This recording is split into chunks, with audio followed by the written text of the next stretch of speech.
Messieurs, la présentation du millésime 2012 approche. Comment pourrait-on qualifier le millésime 2012 pour la mission Aubryon? Alors je pense qu'au vignoble, la grande caractéristique de l'année, c'est l'hétérogénéité de la sortie des bourgeons au mois d'avril, due aux conditions pluvieuses et fraîches de ce mois. Et cette hétérogénéité a continué tout au long de la saison. Au mois de juillet, quand d'habitude nous prenons la décision d'éclaircissage, on s'est aperçu qu'il n'y avait pas tant de raisins que ça et qu'il était risqué d'en faire tomber. Donc on a reporté la décision jusqu'à la mi-véraison, c'est-à-dire à la mi-août. Et à ce moment-là, on est passé, mais on a décidé donc de faire uniquement tomber les grappes qui étaient en retard. Ce qui fait que nous avons fait qu'un toilettage plutôt qu'un éclaircissage quantitatif. Les conditions du mois d'août ont été particulièrement bonnes, celles de la première moitié du mois de septembre aussi. Le terroir de la mission permet de résister à ces conditions-là, puisque en dessous de la grave et du sable de surface, nous avons des couches argileuses qui permettent d'alimenter régulièrement la plante en eau.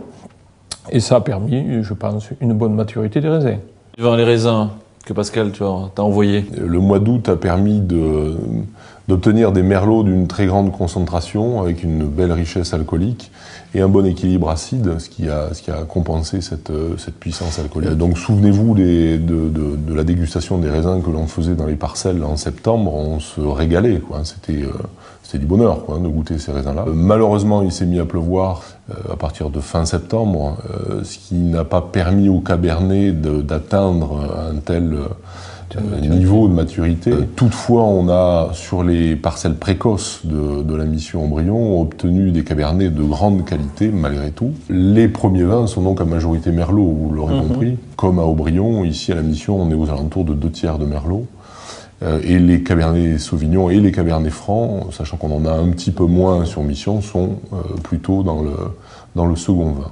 Donc un grand travail au niveau du vignoble, au niveau, on va dire, plus qualitatif que quantitatif, en passant dans chaque parcelle. On est passé dans toutes les parcelles, on a vu chaque pied de vigne, systématiquement, donc beaucoup de soins apportés à la vigne pour homogénéiser au mieux cette vendange qui était hétérogène au départ. Mais juillet-août très, très sec et août très chaud. Mais ceci dit, le terroir de la mission Aubryon, comme les plus grands terroirs du Bordelais, a permis, malgré cette sécheresse, de faire un grand vin très riche en sucre, très riche en couleurs, en tanins. Assurément un très bon millésime pour le rouge. Et pour le blanc, on a su aussi préserver cette fraîcheur grâce à l'argile et puis un peu de calcaire aussi. Cette fraîcheur dans les blancs qui est nécessaire pour la marque des grands millésimes. Et c'est 2012 est assurément un grand millésime en blanc.